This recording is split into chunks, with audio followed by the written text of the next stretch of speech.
वैसे तो हिंदू धर्म में बहुत सारे ऐसे ग्रंथ हैं जिनसे हमें बहुत कुछ सीखने को मिलता है, लेकिन रामायण और महाभारत दो महत्वपूर्ण ग्रंथ माने जाते हैं। इनमें बहुत सारी ज्ञान की बातों के बारे में बताया गया है। कहा जाता है कि अगर उन बातों को व्यक्ति अपने जीवन में उतार ले तो उनका जीवन सुखपूर्वक बीतेगा।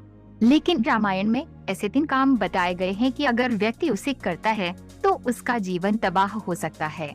इसलिए कहा जाता है कि उन कामों से व्यक्ति को हमेशा दूरी बनाकर ही रखनी चाहिए। तो चलिए जानते हैं वो काम।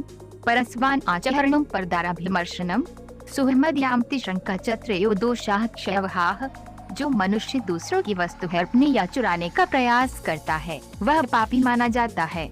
अगर कोई व्यक्ति छल से किसी दूसरे का धन चुराए या कोशिश करे तो उसके जीवन के सभी पुण्य कर्म नष्ट हो जाते हैं, क्योंकि चोरी की हुई वस्तु से कभी किसी का भला नहीं हो सकता है, बल्कि एक नए दिन उस व्यक्ति को नुकसान का ही सामना करना पड़ता है।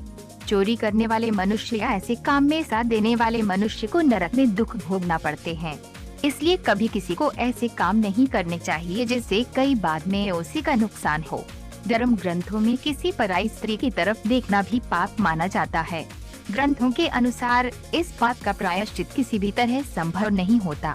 अगर कोई व्यक्ति पराई स्त्री के साथ नाजायज संबंध बनाता है उसे इसके बुरे परिणाम आज नहीं तो कल झेलने ही पड़ते हैं।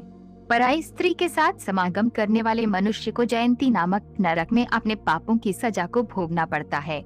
हमारे जीवन में बहुत सारे ऐसे दोस्त भी बनते हैं जिन पर हम बहुत ज्यादा भरोसा कर लेते हैं।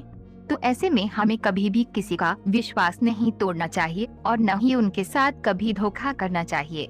ऐसा करने पर भगवान भी हमसे रूठ जाते हैं और इस काम के फलस्वरूप हमें कई परेशानियों और दुखों का सामना करना पड़ सकता है।